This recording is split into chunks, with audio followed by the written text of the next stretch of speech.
前队是啊！这种进攻我们没有见到，是第一次。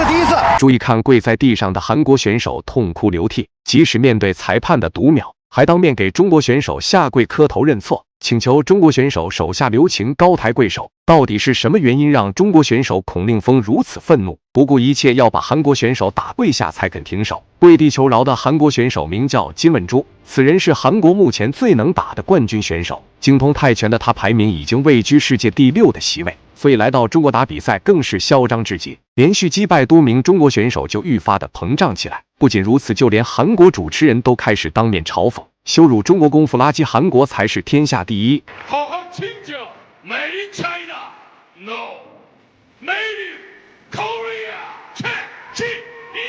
他们的种种挑衅羞辱行为已经彻底激怒中国选手孔令峰。作为中国拳坛的后起之星，孔令峰不仅在擂台上进攻全面拳脚了得，特别是面对日韩选手发挥更加出色，就连眼神中都透露着一股狠劲儿。所以对于这场比赛来说，他势在必得。既然如此，我们就一起来欣赏这场比赛，看中国小伙孔令峰是如何收拾这个猖狂的韩国选手的。蓝色方中国选手孔令峰，红色方则是韩国选手金稳洙。随着比赛的开始，孔令峰毫不犹豫地进行突击，从他犀利的眼神就能看出对于这场比赛稳操胜券。进入比赛节奏如此之快，不得不佩服。不过韩国选手也不示弱，面对孔令峰的内围进攻也是立刻出拳还击，双方你来我往之间瞬间把比赛局势拉满。不管是孔令峰还是嚣张的小泡菜，对于这场比赛的胜利都是非常渴望的。即使如此，孔令峰肯定不会让这家伙笑到最后。中国拳坛高手如云，要让他知道得罪中国选手的下场是什么。方的是在之前是经历过一场比赛的洗礼的，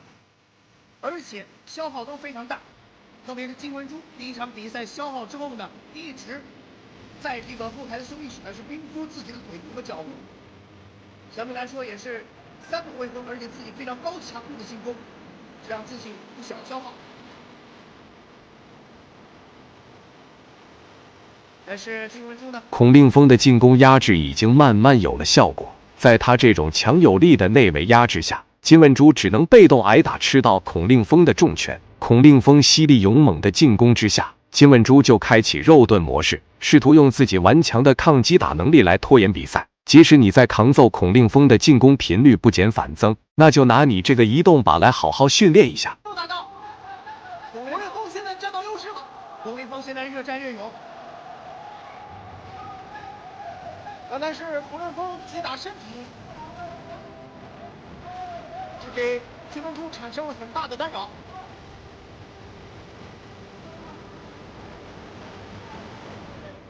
非常精彩的对决，我看到，确实啊，在孔令峰轻轻一个进攻就把韩国选手送入地面，肉眼可见这家伙非常难受。再次证明孔令峰的拳头力量惊人。重回比赛后，韩国选手明显有些忌惮，或许是刚才被孔令峰打怕的心理留下阴影。然而孔令峰已经完全进入比赛状态，进攻风格相当神勇。恼羞成怒的韩国选手还想快攻来扳回局势，但孔令峰要的就是这个局面。金稳洙进攻越频繁，孔令峰练手的机会就越多，可以好好用拳头来驯服一下这个不知天高地厚的小泡菜。裆部，但是呢，应该并无大碍。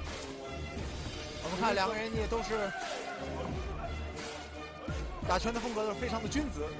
如果出现有什么样的犯规的动作，不需要裁判，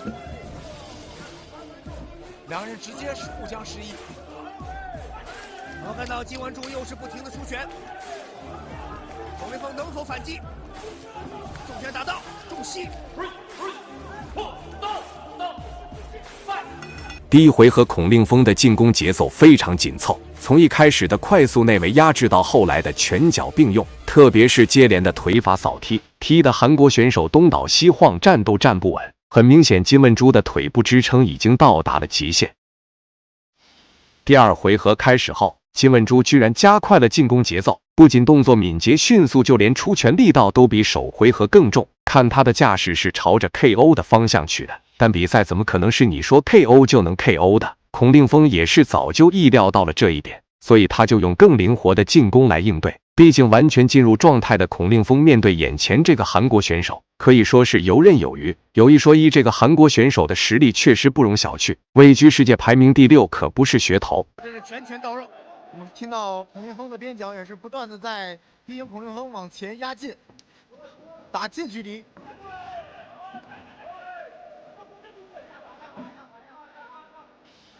现在还是金文洙处在一个压迫式打击的这么一个势头。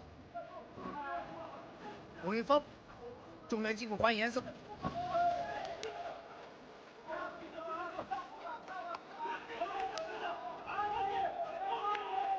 韩国选手明显进攻的有些急躁，不停地使用快拳来进行压制。相反，孔令锋的节奏却慢了下来，因为他也看出对方已经有些急不可耐了。只要他仔细观察，就能发现对方的防守空档。所以在这种情况，他需要保存体能，并且寻找一击 KO 的机会。面对这种情况，韩国选手还以为自己拿到了优势，殊不知更大的危险正在等待着他。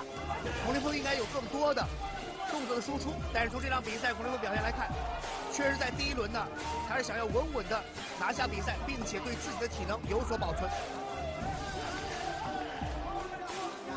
我们看到金文洙依然是保持自己非常快速的反击的节奏。此时，孔令锋瞄准时机，连续的扫踢让韩国选手疼痛难忍。终于在一发低扫过后，韩国选手当场下跪，即使面对裁判的读秒，他也无法站起。从他面部表情来看，痛苦不堪，非常难受。孔令锋用 TKO 的方式终结韩国选手的连胜，更是在擂台上展现出中国选手应有的霸气和风采。大家认为这场比赛是否精彩解气呢？